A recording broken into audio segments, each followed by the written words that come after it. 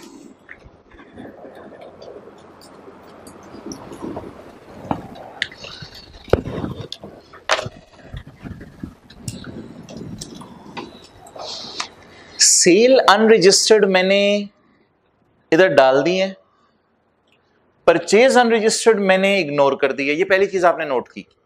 सवाल खत्म हो गया, सवाल खत्म हो गया, क्वेश्चन का डाटा खत्म हो गया। अब क्वेश्चन की तरफ मैंने नहीं जाना जी। पहले तो मुझे ये बता दें कि पाकिस्तान में गाड़ियां कितने की बेची? 1700 की। बाहर के मुल्क में कितने की बेची? होली कुरान कितने की बेचे? 300 के। उसके लिए रॉ मटेरियल कितने का खरीदा? 4000 का, और कुछ और भी मटेरियल खरीदा होगा, ठीक है। अच्छा, आपने एक चीज खरीदनी है, अब आप बायर है, परचेज करने जा रहे हैं एक चीज। एक दुकान पे गए, उस दुकान के बाहर लिखा हुआ था I am registered under sales tax. ओहो, आप परेशान हो जाएंगे। आप कहेंगे जब ये बिल बनाएगा तो मुझे 117 पे करने पड़ेंगे। इसकी मिसाल मैं आपको आपके लेवल पे आके देता हूं। होटल, तो आप बंदू खान में गए वहां खाना खाने के लिए, जब बिल आया वो तेरी खैर ये 1000 रुपये लिखा होता, 1170 बिल आ गया। ये क्या मसला हुआ?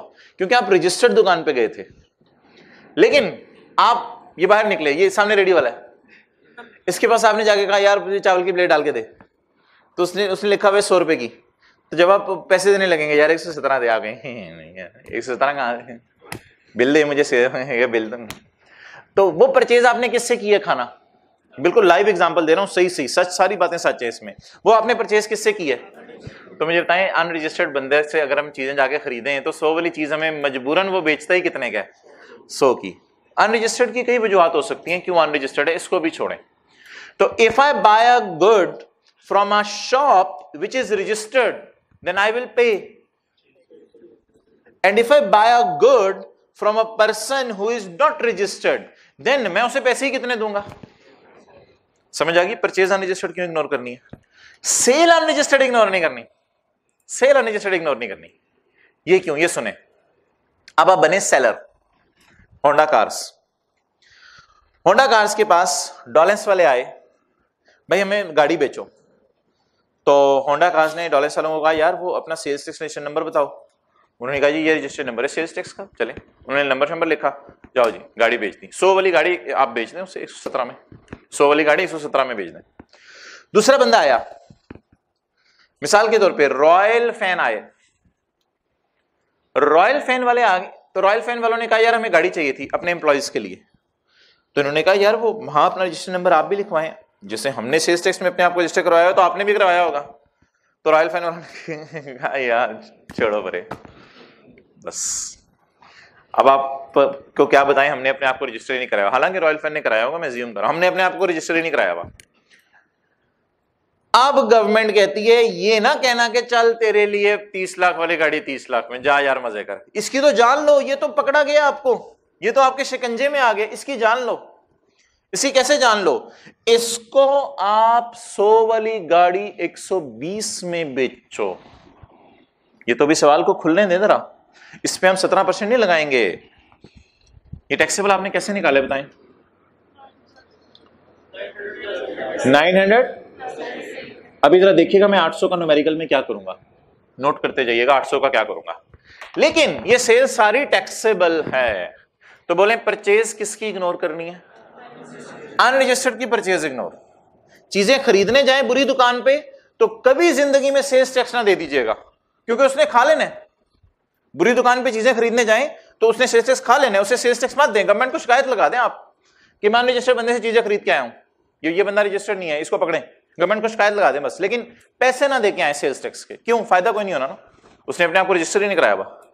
लेकिन अगर आपकी दुकान है और आपके पास बुरा बंदा आ गया, वो अब और बात है, उसको पकड़ लें, उसको पकड़ लें, उससे मत छोड़ें, उससे तो पैसे लेने हैं ना आपने।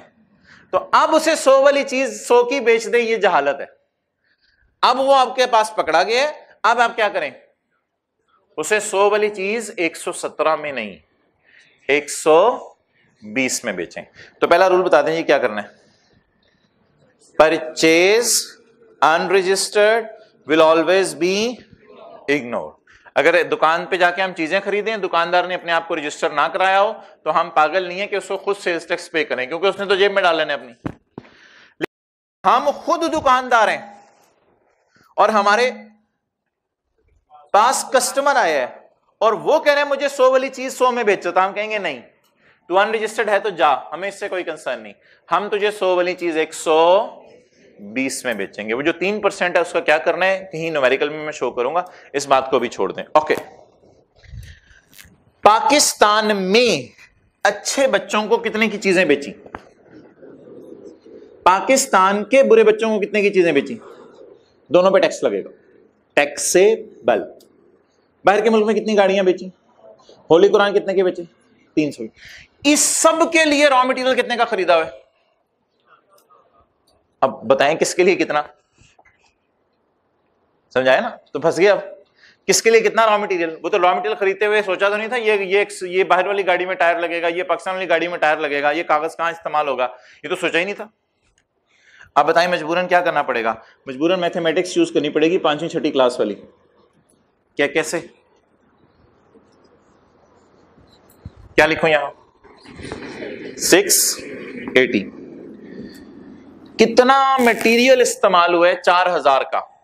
लेकिन 4000 के मटेरियल जब बाजार से खरीदने होंगे गए होंगे तो सेल्स टैक्स ऑलरेडी कितना पे कर चुके हैं? 680 पे कर चुके हैं। इसको पे करके कितने किस्म की सेल की है हमने? 3 किस्म की सेल की है। बताते हैं कैसे कैलकुलेशंस करेंगे। अगला काम क्या करूं?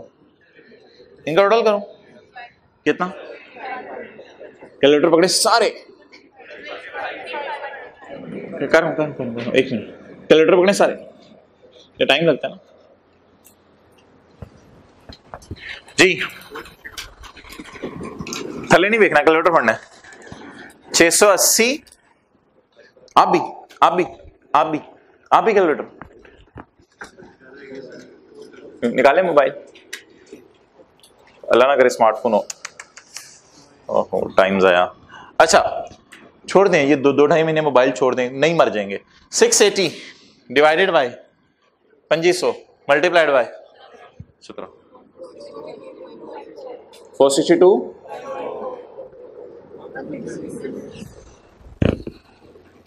पॉइंट्स में ना लेके जाएं जी। 82 ओके।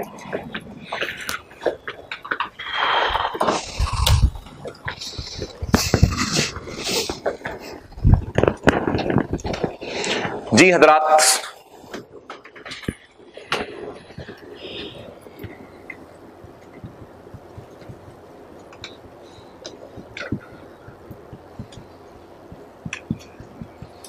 तीन न्यूमेरिकल बनेंगे अलग अलग, 3 न्यूमेरिकल अलग अलग। नंबर 1, व्हाइट बोर्ड की तरफ देखें, क्वेश्चन में कुछ नहीं है, बोले सेल कितनी? 1700 इंटू 17%, 1700 इंटू 17%। जी बोले 280। क्लियर? ओके। इसका इनपुट 462। क्लियर? पहला न्यूमेरिकल खत्म हुआ। दूसरा न्यूमेरिकल सेल बोले जी, बुलाएं। अब वर्किंग 2 पे देखना, आपने वर्किंग 1 ना देखे, वर्किंग 2 पे आके बुलाएं। 500।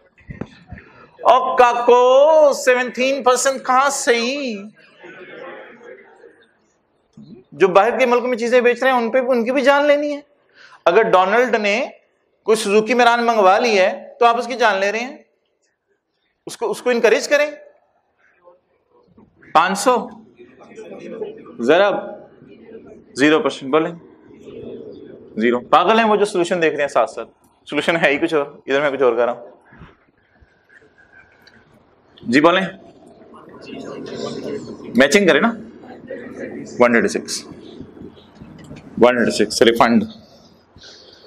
एक्सपोर्टर को बड़े फायदे हैं सेल्स टैक्स में, एक्सपोर्टर को बड़े फायदे हैं, बहुत फायदे हैं एक्सपोर्टर को। ओके, जितने टायर लगा, जितना इंजन इस्तेमाल हुआ, जितनी चीजें इस्तेमाल हुई परचेज करते हुए, उस सब का टैक्स वापस मिल जाता होता है इसको। एक्सपोर्टर के मजे हैं पाकिस्तान में जी। इधर output, but it is exempt from tax. मैं 0 भी नहीं लिखूंगा, it is cross, it is cross. I am not allowed to even charge sales tax at 0% because this product is exempt from tax. ये प्रोडक्ट एग्जेम्प्ट है tax से, मैं tax लगा ही नहीं सकता। आई एम नॉट राइट 0, फिर 0 और exam में फर्क क्या रह जाएगा अगर मैं 0 लिखूं इधर। Input 82, okay. जवाब ना ना ना, 82 गवर्नमेंट रिफंड नहीं करती। एग्जाम्प्ट सेल वाले को थोड़ा नुकसान भी उठाना पड़ता है मेरे भाइयों। एग्जाम्प्ट सेल वाला मारा भी जाता है एक तरह से, तो आपको लग रहा होगा एग्जाम्प्ट है तो खुशी है, थोड़ा मारा भी जाता है। अब वो जो कागज खरीदने पे इसने परचेज पे इनपुट पे किया था वो डेड हो जाएगा, इसका फारिग हो जाएगा, बेचारा रोएगा। इसको कहते हैं डेड इनपुट। डेड इनपुट कितना? 82, ओके। अच्छा जी, न्यूमेरिकल का तरीका बता दें। नहीं, सबसे पहले क्या लिखनी है? सारी सेल। सबसे पहले सारी सेल, सारी सेल इधर आ गई। इधर क्या लिखनी है? थोड़ी सी एहतियात, सेल पे 7-7-17 नहीं लगाना, 7-7-17 नहीं लगाना, परचेज पे 7-7-17 लगाना है। ये न्यूमेरिकल 2-3 दफा घर जाके करना है आपने। ये निकला ही फिगर, 17 लगा हुआ नहीं लगा हुआ? लगा हुआ है। 17 लगवा के इसको लाना है इधर, इसे सेल की बुनियाद पे इसको बुला लें, इसको बुला लें, इसको बुला लें। सेल इंटू 17% क्या होता है? जागते रहना भाइयों। परचेज इंटू 17% क्या होता है? इनपुट। मैचिंग। क्या फायदा हुआ? ये तो इनपुट डेड है, ये तो इनपुट डेड है, तो इसको तो हम सॉल्व भी नहीं किया करेंगे पेपर में, इसको तो हम सॉल्व भी नहीं किया करेंगे पेपर में, बल्कि इसको काट दिया करेंगे, बस काटा भी नहीं करेंगे, ये फिगर ही नहीं निकाला करेंगे। एग्जाम चीजों को छोड़ें, न्यूमेरिकल में कुछ नहीं करना होता इनको। ओ आसान हो गया, आसान हो गया। अच्छा, इसको भी नहीं किया करेंगे न्यूमेरिकल में, रिफंड लेना है ना 136 का, इसको भी नहीं किया करेंगे न्यूमेरिकल में।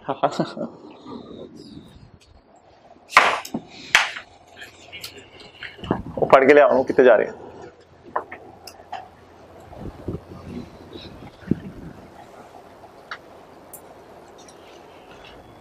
एक लाइन अंग्रेजी की डाल दिया करेंगे, रिफंडेबल अगेंस्ट 0 रेट। नेगेटिव में नहीं, पर पॉजिटिव में लिखना है। 136 अच्छे आई आ रहे हैं मैं। अच्छा आजा, चल बैठ। और 500 पे 0% लगाना, बोंगों की तरह 500 पे 0% लगाना।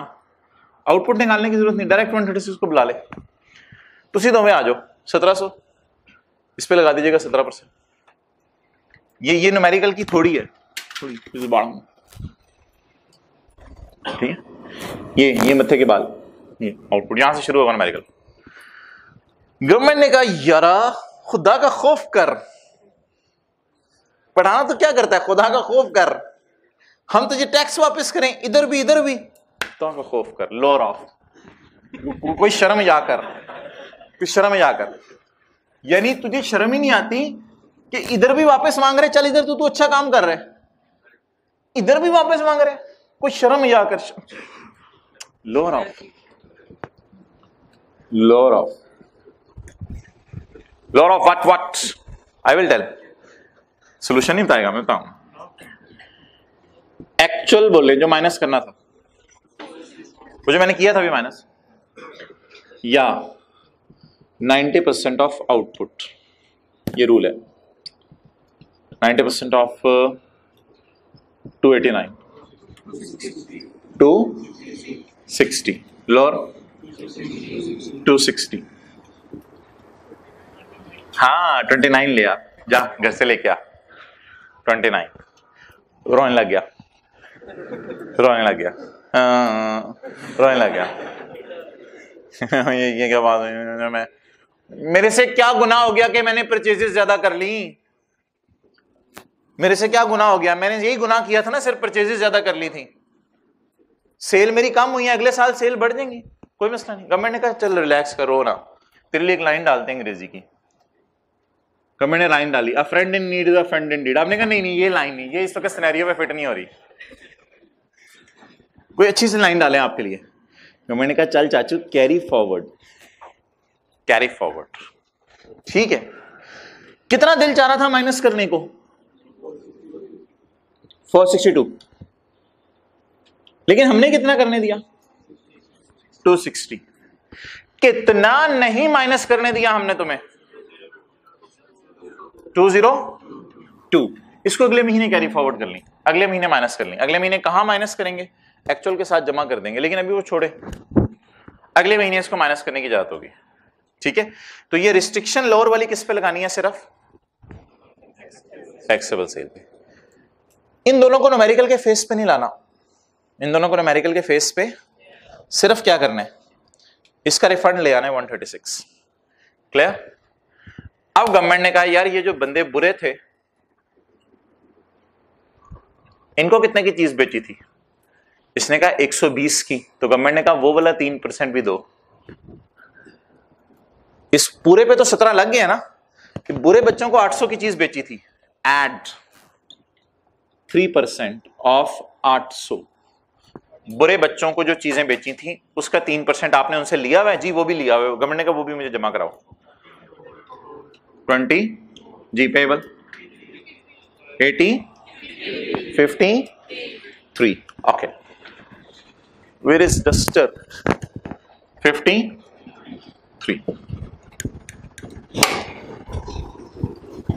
ओके,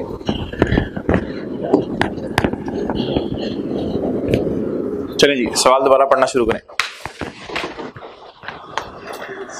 सेल पकड़ें जी, cell.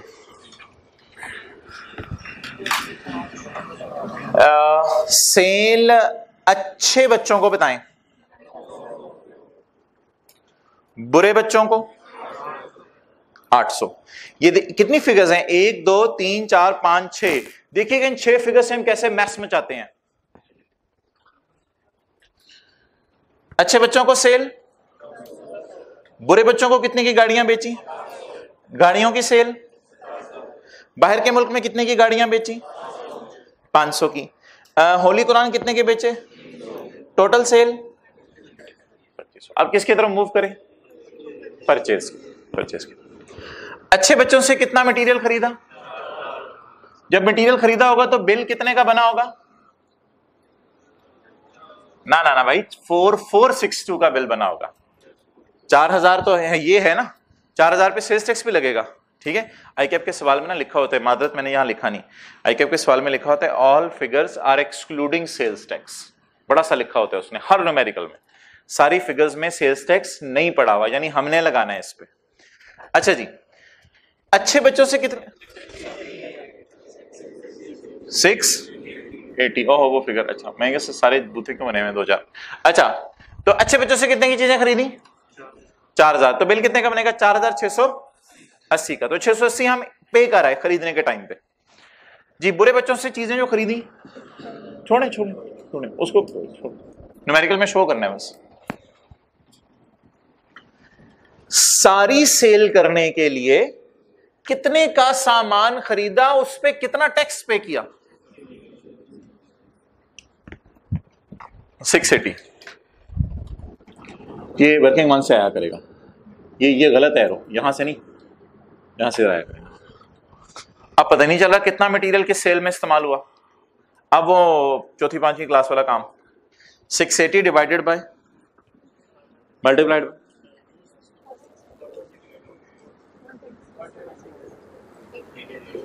82। Okay output less input. जरा फोकस कीजिएगा, मैं इन फिगर्स को कैसे बुलाने लगा हूं, तो फोकस कीजिएगा मैं इन फिगर्स को कैसे बुलाने लगा हूं। जिस फिगर को मैं बुलाऊंगा उस फिगर को मैं टिक करता जाऊंगा। मैं इसको फेस पे क्यों ना लेके जाऊं, क्योंकि इस पे 0% लगने कोई फायदा नहीं, तो मैं इसको टिक कर रहा हूं कि इसको मैंने यूज नहीं करना। इसको फेस पे क्यों ना लेके जाऊं, सेल माफ है, इसको मैं टिक कर रहा हूं यूज नहीं करना। रिजल्टेंटली इसको भी फेस पे नहीं लेके जाना, क्योंकि एग्जेम्प्ट सेल का इनपुट भी छोड़े। एग्जेम्प्ट सेल का आप तो समझ रहे होंगे फायदा होता है, एग्जेम्प्ट सेल का नुकसान भी होता है। 82 आपका डेड हो जाता है इनपुट, छोड़ें उस बात को। पीछे 3 फिगर्स बच गई हैं, इनको फेस पे लेके जाना है। इन 3 एक को उठा लेता हूं, सबसे पहले इसको लाके थोड़ी पे फिट करेंगे, इजी मार्क्स, ये एंड पे कहीं जाके बोले refundable against zero rate 136, refundable against zero rate. अब पूरी सेल बुला लें 1700, क्या बच गई, 2 फिगर्स बच गई ना। इसको मैं पहले शो कर दूं, कहां शो करना है, 1700 को इधर लिख लें और 462 को इधर लिख लें। अब आपने लेफ्ट साइड पे नहीं देखना, अब कैलकुलेटर की गेम शुरू है। अब कैलकुलेटर की गेम शुरू है, कैलकुलेटर की गेम शुरू। सेल पे क्या लगाएं, 17%, 289, यहां क्या लिखें, लोअर ऑफ एक्चुअल और 90% ऑफ 260 लोअर। वेट इधर इजी मार्क्स गेन करें, और मैंने नीचे लिखा तो ऊपर भी लिख सकते हैं, उसमें क्या फर्क, इंग्लिश ही है ना, नीचे जहां मर्जी लिखें। ये नोट्स है, नोट 1 नोट 2। कितना माइनस करने को दिल चाह रहा था, कितना माइनस करने दिया, कितना गवर्नमेंट फिर कभी माइनस करने देगी, वो निकाल लेते हैं।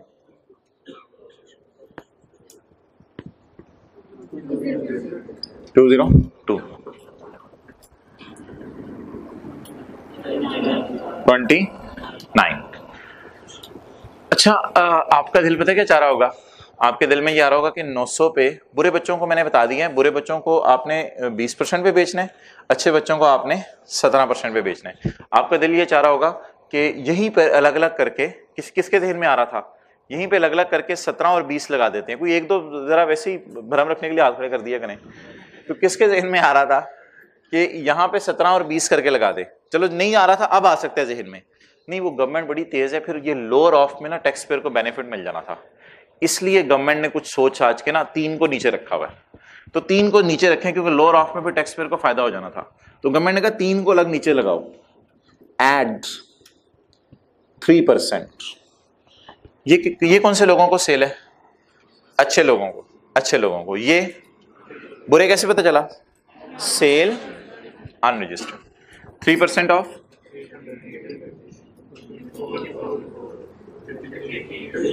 चलिए जी नोट करें।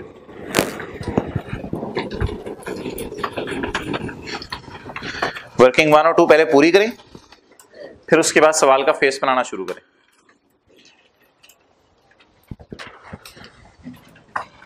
अजीब सा थोड़ा फॉर्मेट लगा ना, लेकिन समझ आ गया। रोजाना इसी बेस पे आगे सवाल चलेंगे। नई चीज थी, नया पैटर्न था बिल्कुल।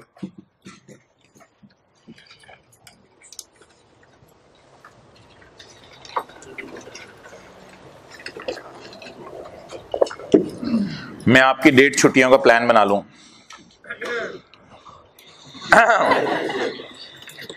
ऐसे को तैसा, टिट फॉर टैट। अच्छा, वो आप इतवार को आना पसंद करेंगे या किसी दिन शाम को आना पसंद करेंगे या नहीं आना पसंद करेंगे, इसके अल्लाह अकबर। चलें ठीक है, बस ये ना कहिएगा अब यकम फरवरी को सिलेबस खत्म हुआ, एक दिन अब बढ़ जाएगा ना सिलेबस में।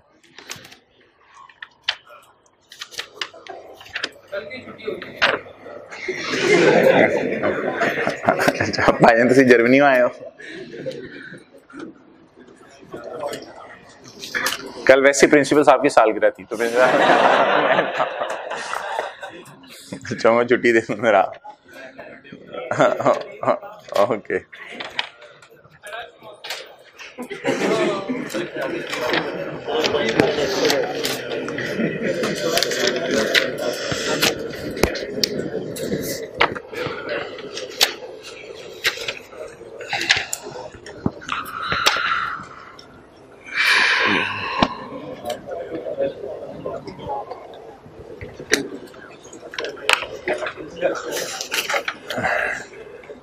जी भाई, एक काम करें, आप हजरात ने ना इस तरह का सवाल खुद घर में सॉल्व कर लेने। इसके आगे फिगर्स लिख लें, इसके आगे 800 के आगे लिखें, 800 के आगे लिखें 1600, 900 के आगे लिखें 1800। इस तरह का सवाल खुद सॉल्व करना है। 900 के आगे लिखें 1800, 800 के आगे 1600, 500 के आगे 1000, 300 के आगे 600, 4000 के आगे 8000, 1000 के आगे 2000। और इसका सोल्यूशन बना के आपने अपने दोस्त को तस्वीर खींच के भेज देना। मेरा पेबल टू गवर्नमेंट है ना, अरे तू इस बंदे का पेबल टू गवर्नमेंट कितना कड़िया है। दोनों में अगर इख्तलाफ आ रहा हुआ तो फिर आ जाइएगा क्लास में, देखेंगे क्या करना है आप लोगों का।